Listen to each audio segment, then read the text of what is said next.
네, 오실 메시아를 믿은 아브라함 이런 제목으로 창세기 15장 1절에서 8절 말씀 우리 함께 살펴보겠습니다. 이 한 목사님은 이 구약에서 가장 중요한 장을 하나님의 천지 창조를 다루는 창세기 1장과 또 인간의 타락과 범죄를 다루는 창세기 3장, 그리고 오늘 우리가 읽은 창세기 15장, 그 중에서도 6절을 꼽습니다. 하나님의 천지 창조를 다루는 창세기 1장이나 또 인간의 범죄와 타락을 다루는 창세기 3장이 중요한 장이라는 데는 이견이 없는 것 같습니다. 우리도 생각해 보면 하나님의 천지 창조와 또 인간의 타락이 참 중요한 사건이다 하는 생각이 듭니다. 그런데 왜 창세기 15장 그것도 6절이 구약에서 가장 중요한 장이고 또 가장 중요한 구절이라고 이렇게 그 목사님은 말씀하신 걸까요?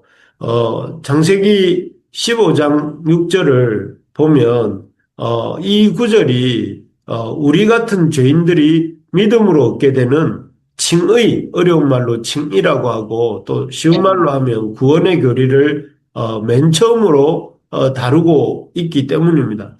15장 6절을 제가 한번 읽어보겠습니다. 아브라함이 여호와를 믿으니 여호와께서 이를 그의 의로 여기시고 라고 되어 있습니다.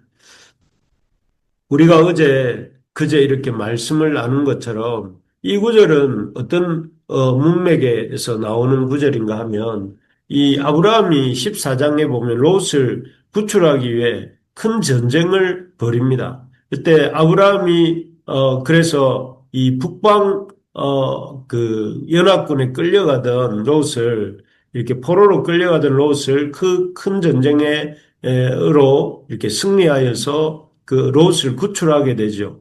그래서 이 전쟁에서 아브라함은 큰 승리를 거두었지만 그러나 롯을 구출하기 위해서 많은 목숨을 걸기도 하고 또 많은 물질을 들여서 전쟁을 이렇게 승리로 이끌었지만 그 승리 이후에 롯을 떠나가고 또 홀로 남게 된 아브라함은 우리 어제 그제 살펴본 것처럼 큰 두려움과 손해의식, 그리고 허무함에 이렇게 참, 빠져 있었습니다. 그때 하나님께서 아브라함에게 나타나셔서 이렇게 아브라함아 두려워하지 말라. 나는 너의, 방패요. 너의 지극히 큰 상급이라고 오늘 본문 1절에 나오는 것처럼 말씀해 주셨고, 그리고 이어서 아브라함의 몸에서 난 자가 아브라함의 후사가 될 것이고, 또 이어서 아브라함을 밖으로 끌고 나가셔서 하늘의 무뼈를 보여주시고 아브라함의 후손이 다 이 밤하늘의 무별과 같이 많아질 것이다. 이렇게 약속하여 주셨습니다. 그리고 이러한 하나님의 말씀을 들은 아브라함의 반응이 6절 말씀입니다. 그래서 그런 하나님의 그 방패요 상급이라는 말씀, 아브라함의 몸에서 난 자가 아브라함의 상속자가 될 것이라는 사실, 그리고 아브라함의 자손이 하늘의 묵별과 같이 많아질 것이라는 이러한 약속에 대해서 하나님의 약속에 대해서 이 아브라함은 참 믿을 수 없는 그런 큰 약속이었지만 하나님을 믿었고 하나님께서는 이를 아브라함의 의로 여기셨다 이렇게 말씀하시는 구절이 6절 말씀이었죠. 참 그래서 우리는 이 구절에 대해서 그렇게 생각을 합니다. 아브라함이 그런 손해의식과 두려움에 빠져 있었던 아브라함에게 하나님이 참 하나님의 그 주시는 아브라함을 통해서 주시는 상속자가 후손이 상속자가 될 것이고 또 아브라함에게 하나님이 큰 민족을 이루게 하시고 아브라함에게 복을 주시겠다 한 말씀으로 우리는 이 구절을 읽을 때마다 그렇게 생각을 합니다. 그런데 그리고 그런 어떤 하나님을 믿은 아브라함을 하나님께서 의롭게 여겼다 이렇게 생각을 하고 있는데 오늘은 본문 이 구절에서 더 나아가서 방금 해석한 것과 해석한 것에서 더 나아가서 바울이 이 아브라함 사건에 대해서 창세기 15장에 나타나고 있는 아브라함이 여호와를 믿었다는 이 믿음에 대해서 좀 언급한 것을 가지고 살펴보려고 합니다. 바울은 갈라디아서 3장에서 이렇게 이 여러 번 이 하나님이 아브라함을 어렵다 하신 사건을 언급을 합니다. 그래서 갈라디아서 3장에 가보면 이 몇 가지 언급들이 나오는데, 이 사건에 대해서 바울은 아브라함이 단순히 하나님이 자기 삶에 이루어 주신 일들에 대해서만, 그래서 하나님이 앞으로 아브라함 자신의 삶에 이루어 주실 그런 축복의 약속에 대해서만 믿은 것이 아니라 하나님이 더 깊은 것들에 대해서 알았고 그것을 믿었다고 이렇게 말을 합니다.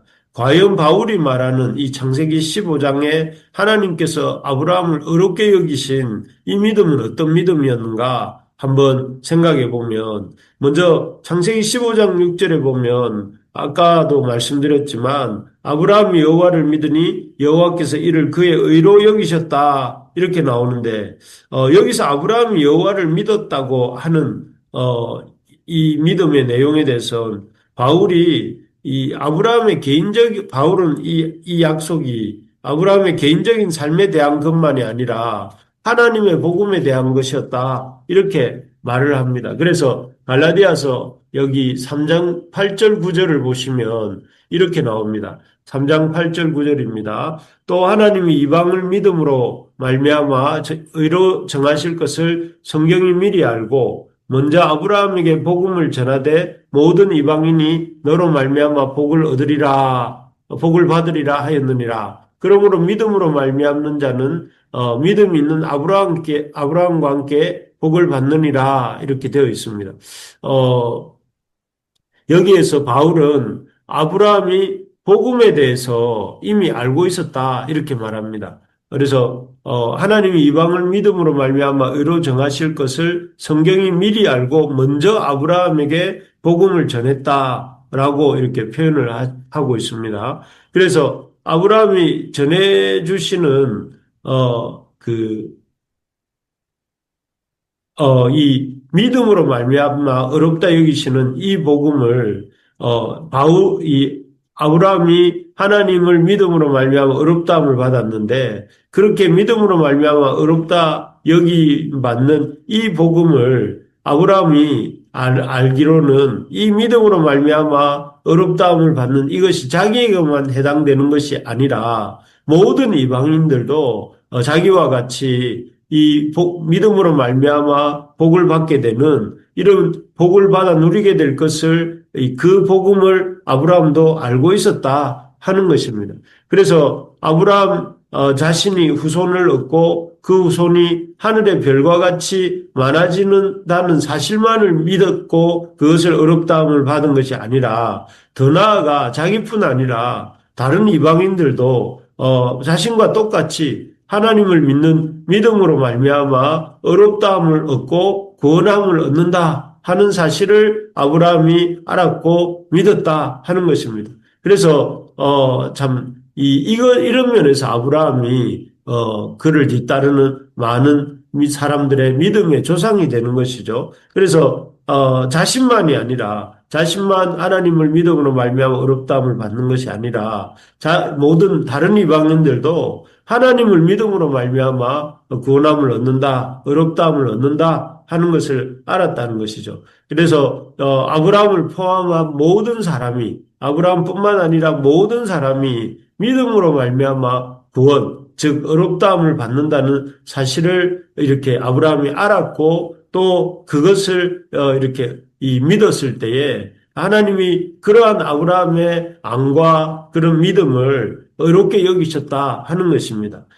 그렇습니다. 우리가 하나님의 구원을 얻는 것은, 우리가 하나님께 어렵다함을 받는 것은 참으로 이 믿음으로 말미암는 것입니다. 하나님이 우리를 위해 하시고 또 하나님이 하실 그 일을 믿음으로 말미암아 우리가 구원을 얻는다 하는 것이죠. 그리고 우리가 이 사실, 우리가 어렵다함을 받는 것이 우리의 어떤 행위가 아니라 믿음으로 말미암아 어렵다함을 받고 여호와를 믿음으로 말미암아 어렵다함을 받는다는 이 사실을 참 알고 또 인정하고 또 따라갈 때 우리 역시 아브라함의 길을 이렇게 걸어가게 된다 하는 것입니다. 그래서 우리가 참 깊이 새겨야 될 것은 우리가 구원함을 얻는 것, 우리가 어렵다함을 받는 것은 우리의 어떤 참 행위나 수고가 아니라 하나님을 믿음으로 하나님이 우리를 위해 하신 일을 믿음으로 말미암아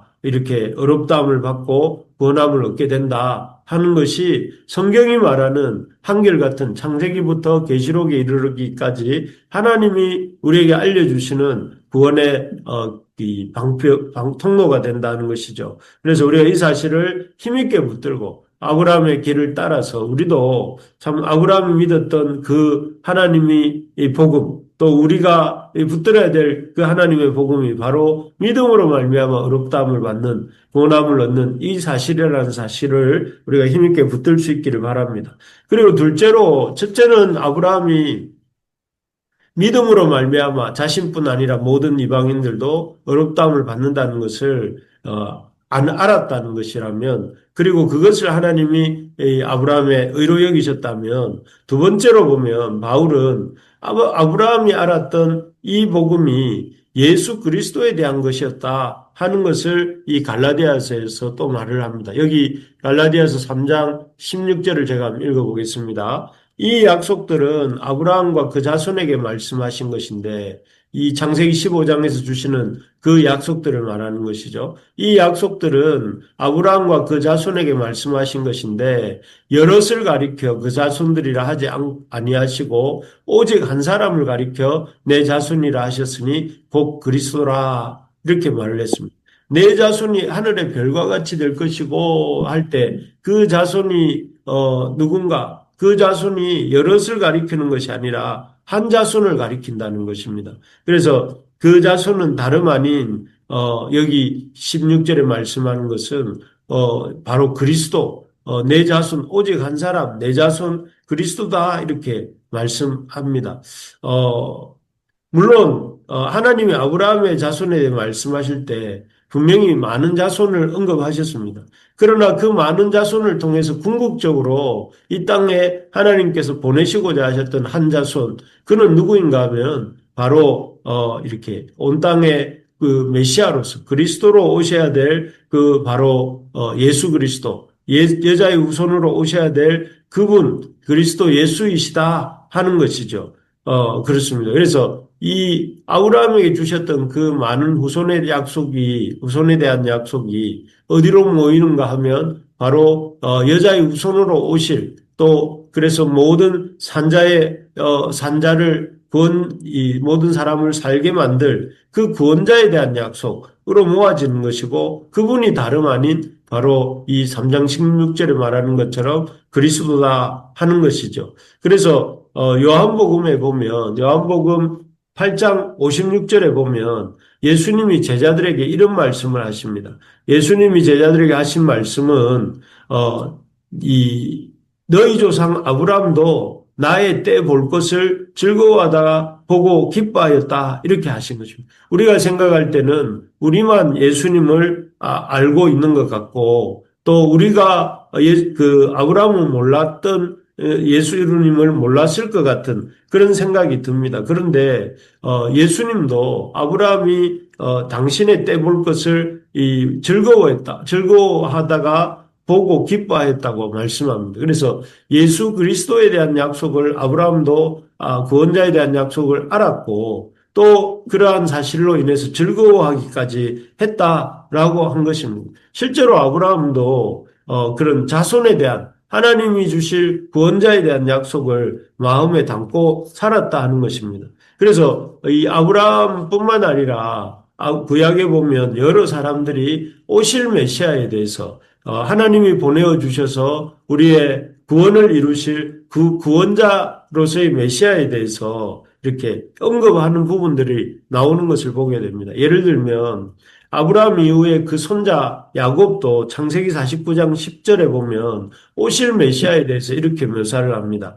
규가 유다를 떠나지 아니하며 통치자의 지팡이가 그 발 사이에 떠나지 아니하기를 실로가 오시기까지 하리니 그에게 모든 백성이 복종하리로다 하면서 여기 49장 10절에 보면 규가 왕의 통치를 상징하는 규죠. 유다를 떠나지 아니하면서 통치자의 지팡이가 유다 지파 사이에 떠나지 아니하기를 실로가 오시기까지 하리니 여기서 실로라는 것은 다름 아닌 바로 그리스도 기름 부음 받은 메시아 그분이 오시는 것을 실로가 오시기까지 이렇게 표현하고 있습니다. 그래서 여기도 야곱은 하나님이 약속하신 메시아가 오실 것이고 그 메시아가 오실 때까지 하나님의 통치가 하나님의 백성들 가운데서 떠나지 않을 것이다. 이렇게 말씀하는 것입니다.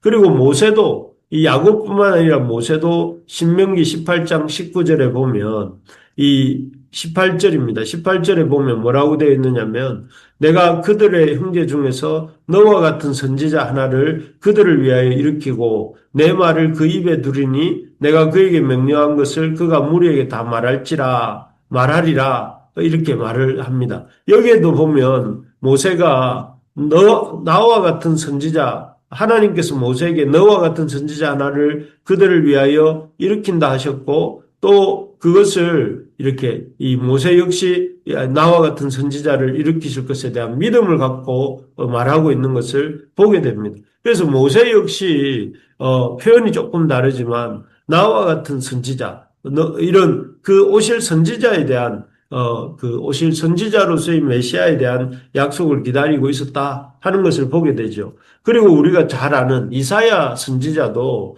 이사야에서 53장 4절에 보면 그런 구절이 있습니다. 그는 실로 우리의 질고를 지고 우리의 슬픔을 당하였거늘 우리는 생각하기를 그는 징벌을 받아 하나님께 맞으며 고난을 당하였노라 고 이렇게 말씀한 구절이 나오는데요. 이 구절이야말로 그야말로 고난받는 메시아 그 오셔서 우리 대신 참 질고를 지고 슬픔을 당하실 그 메시아에 대한 약속을 이 이사야가 이렇게 적고 있는 것입니다. 그래서 이렇게 보면 아브라함뿐만 아니라 야곱, 모세, 다윗, 또 이사야 이런 모든 사람들이 공통되게 하고 있는 것은 그들이 어떤 하나님의 복음, 믿음으로 말미암아 의롭게 하시는 하나님의 복음과 또 그 하나님의 복음을 이렇게 펼치실 메시아, 그 오실 메시아에 대해서 알고 있었고 또 믿었다는 것을 우리가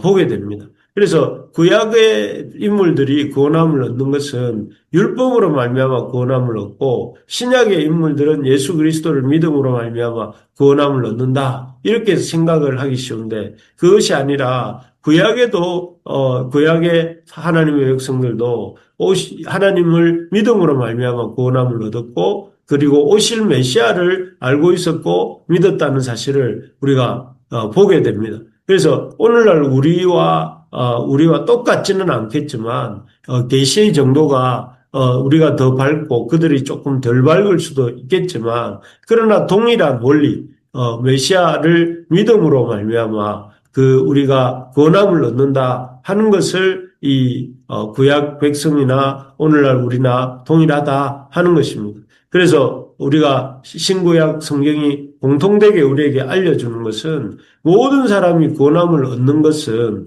그리스도를 믿음으로 말미암아 얻는다 하는 사실입니다. 그래서 우리는 오실 메시아를 믿고 구약의 이스라엘 백성들은 오실 메시아를 믿음으로 동일하게 우리가 메시아를 믿는 믿음으로 또 믿음으로 말미암는 하나님의 의롭다 여기심으로 말미암아 구원함을 얻는다. 이 사실을 우리가 전할 수 있어야 되겠습니다. 그래서 우리가 이 땅에서 참 구원함을 얻는 것이 우리에게 달려 있거나 우리의 인간적인 조건이나 자격이나 공로나 업적에 있는 것이 아니라 우리 주님을 믿음으로 말미암아 그리스도로 오신 주님을 믿음으로 말미암아 또 하나님이 그리스도 안에서 우리를 위해 이루신 그 일을 믿음으로 말미암아 구원을 얻는다는 것을 우리가 확실히 이렇게 마음에 새길 수 있어야 되겠습니다. 그리고 이제 오신 그리스도, 우리는 참 메시아를 이 그리스도가 오신 것을 믿고 보고 믿게 되었는데 이 복이 얼마나 큰지를 알고 그리스도가 우리에게 베풀어 주신 그 값없는 구원과 하나님의 놀라운 은혜를 이렇게 누리면서 또 이렇게 기뻐하면서 살아가는 우리 부르심의 가족들 되기를 그렇게 될 때 우리도 역시 아브라함의 길을 걷게 되는 것임을 기억하고 살아가는 우리 모두가 되기를 주님의 이름으로 축복합니다. 아멘. 아멘. 예.